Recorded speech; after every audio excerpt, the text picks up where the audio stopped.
नमस्ते दोस्तों, मैं वैकुंठ स्वागत करता हूं अपना channel Sahu dot colour box को।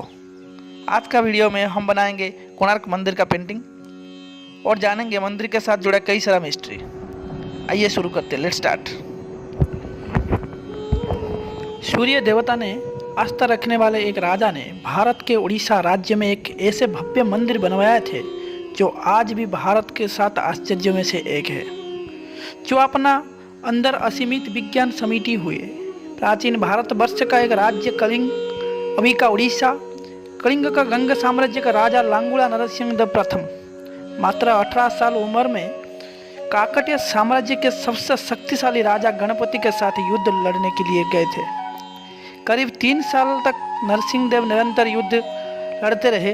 युद्ध में गणपति को पराजित करके जब नरसिंह देव बहुत सारे धन और दौलत के साथ कलिंग लौट आए, तब राजमहल में उनकी भव्य स्वागत के आयोजन रखा गए थे।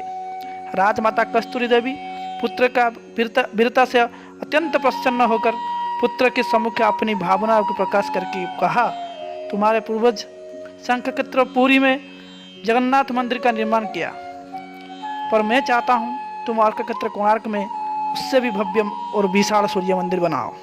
नरसिंह देव ने माता से पूछा, सूर्य मंदिर ही क्यों और कोणार्क में किस लिए? माता ने पुत्र का सवाल में कहा कि द्वापर युग के भगवान श्री कृष्ण के पुत्र सांब बड़े ही सुंदर और सुकुमार थे। वो हमेशा नारद मुनि को परेशान करते थे। एक बार नारद जी ने सबक सिखाने के लिए योजना की। नारद जी ने सांब की सुंदर शरीर का तारीफ करते हुए उन्होंने गोपियों के साथ जल क्रीड़ा करने का उस्काया। दूसरी तरफ श्री कृष्ण को जाकर बताया कि सांब ने अपनी माता समान गोपियों के साथ जल क्रीड़ा कर रही है। ये बात सुनकर भगवान श्री कृष्ण को अत्यंत क्रोधित हुए और तुरंत अपने बेटे सांब को श्राप देते हुए कहा कि जिस सुंदर शरीर के लिए तुम्हारा इतना ही गुरूर है वो अभी ही नष्ट हो जाएगा। सांब को कुष्ठ रोग हो जाता है। सांब राजमहल लौट आते हैं और माता जाम्बवती को जब ये बात पता चलता है कि पिता श्री कृष्ण के श्राप के वजह से ही ये दुर्दशा हुआ है, सभी रानियां क्रोधित हो जाते। आखिर में नारद जी को बुलाया जाता है। नारद जी ने रोग निराकरण के उपाय बाहर किया और कहा, सूर्य देवता की पहली किरण उड्र देश के एक कोने में पड़ता है जो कोणार्क के नाम से जाना जाता है। शाम को अभी जाकर सूर्य देव की आराधना करनी होगी, तभी सांब इस श्राप से मुक्ति पा सके। बहुत ही लंबे और कठिन यात्रा के बाद शाम कोणार्क का चंद्रभागा नदी के किनारा में पास पहुँचे। अन्न जल त्याग करके 12 साल कठिन तपस्या करने के बाद सूर्य देवता प्रसन्न होकर प्रकट हुए और शाम को रोग मुक्त होने का वरदान दिया। स्नान के पश्चात जब शाम नदी से बाहर आते हैं तभी रोग मुक्त हो जाता है और उनके हाथ में एक पत्थर होता है। शाम ने इस पत्थर को वहीं स्थापित करके एक छोटा सा मंदिर बनवाया, पर जब उन्हें पता चला कि सूर्य पूजा की विधि विधान यहाँ किसी को भी पता नहीं है, तब वो चिंतित हो गए। फिर से सूर्यदेव की आराधना करने लगे।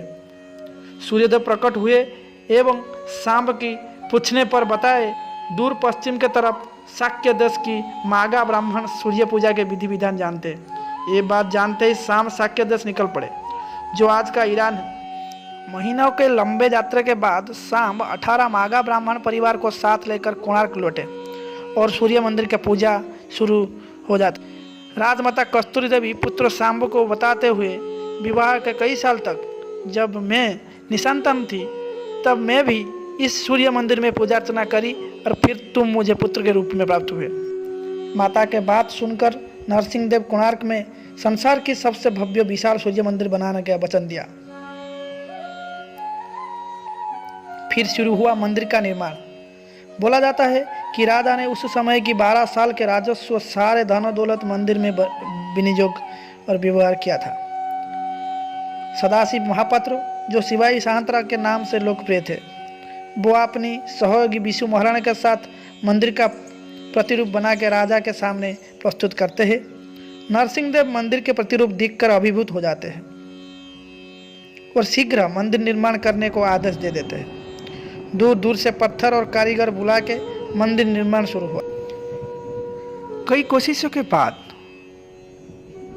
मंदिर का ढांचा समंदर का किनारे में प्रस्तुत नहीं हो पा रहा था।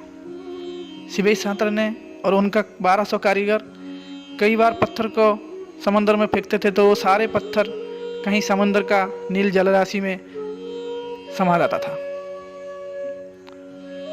तो सिपाही सांतरा ने दुखी होकर समंदर का किनारे में बैठे थे तो एक बूढ़ी माँ ने वहाँ पे आके पहुँचे और उन्होंने उनको उनका दुख के कारण पूछे। तो सिपाही सांतरा ने उनको सारे बात बताए। तो ये सुनकर बूढ़ी माँ ने सिपाही सांतरा को अपना घर पे बुलाया और उनको खीर खाने के लिए दिया। जैसे सिपाही सांतरा ने खीर खाना शुरू किया तो उन्होंने खीर को बीचों बीच खाना शुरू किए तो उनका उंगली जलने लगा। खीर बहुत गर्म था तो माँ ने उनको सलाह दी कि आप खीर को किनारे से खाया करो। वहाँ से सिपाही सांतरा को एक ज्ञान मिला। उन्होंने तुरंत खीर खत्म करके खाना खत्म करके वहाँ से निकल आए और उनका 1200 कारीगर को इकट्ठे किए और उनको इस सारे कहानी बताए कि हमको समंदर में किनारे से काम शुरू करना, ना कि समंदर के बीच ऊपर पत्थर फेंकना है। तो उन्होंने एक किनारे से धीरे धीरे करके पत्थर को जोड़ने लगे और एक ढांचा प्रस्तुत किया जिसके ऊपर आज कोणार्क का मंदिर प्रस्तुत है। 1200 कारीगर मिलकर 12 साल में एक भव्य मंदिर बनवाए। मंदिर का 90% से ऊपर काम पूरा हो चुका था, पर लाखों कोशिश के बाद भी इस विशाल मंदिर के गुंबद पर एक कलश स्थापित नहीं हो पा रहा था, जो किसी चुंबकीय पदार्थ से बना हुआ था। वही दूसरी तरफ राजा नरसिंह देव ने आदेश दिया कि कल रात्रिकालीन तक कलश स्थापित नहीं हुआ तो सारी कारीगर के सर धड़ से अलग कर दिया जाएगा। ये बात सुनकर सभी कारीगर गहरे सोच में डूब जाते हैं। आखिर करे तो करे क्या। मुख्य कारीगर विशु महाराणा घर से लौटे वक्त उनको एक बेटा हुआ था जिसके नाम था धर्मपद। लोग उससे प्यार से धर्मा बुलाते थे। धर्मा सूर्य मंदिर के प्रतिरूप के ऊपर कलश बैठा के प्रसन्न होता है और पिता के दिखाने के लिए माँ के पास जिद करता है। माँ अपनी बगीचा के कुछ फल एक पोटली में बांध कर देते हैं और कहते हैं आपने कुत्ता बलिया के साथ लेकर कोणार्क जाओ ताकि तुम्हारा पिताश्री इस फल और बलिया को देखकर तुम्हें पहचान पाए। धर्मपद कोणार्क पहुंचता है। बलिया अपनी मालिक को पहचान पाता है और उनसे जाकर लिपट जाता है। धर्मा अपने पिता को प्रणाम करके परिचय देता है। सभी कारीगर को चिंता में देखकर धर्मा इसका कारण पूछता है। कारण जानकर धर्मा अपने पिता से कहता है आप आज्ञा देंगे तो मैं मंदिर के गुंबद पर कलश बैठा सकता हूँ। पहले तो विशु महाराणा राजी नहीं होते पर बाद में सिपाही सांतरा धर्मपद को अनुमति दे देते हैं। धर्मा गुंबद पर चढ़ते हैं और कुछ समय के पश्चात कलश प्रतिष्ठा करने में सफल हो जाते हैं। गुंबद पर कलश स्थापित करते ही सूर्यदेव की भव्य प्रतिमा चुंबक के प्रभाव से झूलने लगता है। ये देखकर सभी कारीगर खुश हो जाता है, पर कुछ कारीगर इस बात का खुलकर विरोध करते हैं और विरोध करते हुए कहा कल जब राजा को ये पता चलेगा कि जो काम 1200 कारीगर मिलकर भी नहीं कर पाए एक 12 साल के बालक ने उसको कर दिखाया तो राजा ने सभी को मृत्युदंड देंगे। ये सुनकर धर्मपद ने सोचने लगा मेरी जिंदगी से ज़्यादा मूल्यवान है 1200 कारीगर की जिंदगी। धर्मपद ने अपने पिता को समझाया और गुंबद पर चढ़ के नीचे समंदर में कूद गया। कुछ समय के बाद राजा वहां पर उपस्थित हुए एवं सूर्यदेव की मूर्ति हवा में झूलता हुआ देखकर बहुत ही प्रसन्न हुए एवं सीधे सिपाही सांतरा की तारीफ करते हुए थके नहीं।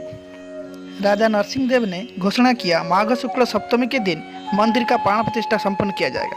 पर सिपाही सांतरा ने कहा राजन तिथि अच्छा है पर मंदिर की प्राण प्रतिष्ठा के लिए ये समय सही नहीं है।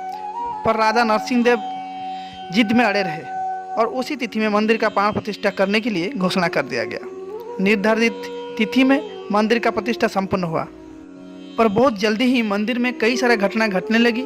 जब राजा को पता चला कि इस मंदिर में पहला दिवस एक 12 साल का लड़के का मौत से ही शुरू हुआ है, तब इस मंदिर का पूजा रोक दिया गया। कई साल तक इस मंदिर में आसपास का इलाकों में घना जंगलों में परिवर्तित हो गया और सूर्य देव की भव्य प्रतिमा घने जंगल में कहीं छुप गया था।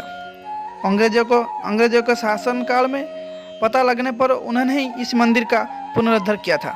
और भी बोला जाता है कि मंदिर के कलश में 52 टन का चुंबक था, जो अंग्रेज और डच के वणिकों का जहाज और कंपास को गलत बता रहा था, जिसके वजह से कई बार जहाज रास्ता भटक जाता था और शायद उसी चुंबक को वहाँ से हटा लिए थे और उसी चुंबक के लिए कई सारा युद्ध हुआ था। उस समय अंग्रेज ने मंदिर को बचाने के लिए उसका मुख्य द्वार को बंद करके ऊपरी भाग से रेत भर्ती कर दिए थे, जिसके वजह आज प्राय 119 साल के बाद भी मंदिर हम देख पा रहे हैं। त्रयोदश शताब्दी का इसी मंदिर में साल 1903 में इस मंदिर का सुरक्षा के लिए मंदिर के अंदर रेत भर्ती किया गया था। पर 119 साल के बाद जब रेत ग्रेविटेशनल प्रेशर के वजह नीचे दब रहा है, तो एएसआई और आर्कोलॉजिकल साइंटिस्ट ने रेत निकालने के लिए और मंदिर को सुरक्षित रखने के लिए मंदिर से 3 साल के अंदर रेत निकालने के लिए योजना किया है और इसका दायित्व एएसआई ने एक प्राइवेट कंपनी को समर्पित किया है। अगर आपको ये वीडियो और पेंटिंग अच्छा लगे तो लाइक कीजिए, अपने दोस्तों के साथ शेयर कीजिए, सब्सक्राइब कीजिए और पास में आ रहे ऑल नोटिफिकेशन आइकन को प्रेस कीजिए। मिलते और एक इंटरेस्टिंग कहानी और पेंटिंग के साथ। Till then bye bye.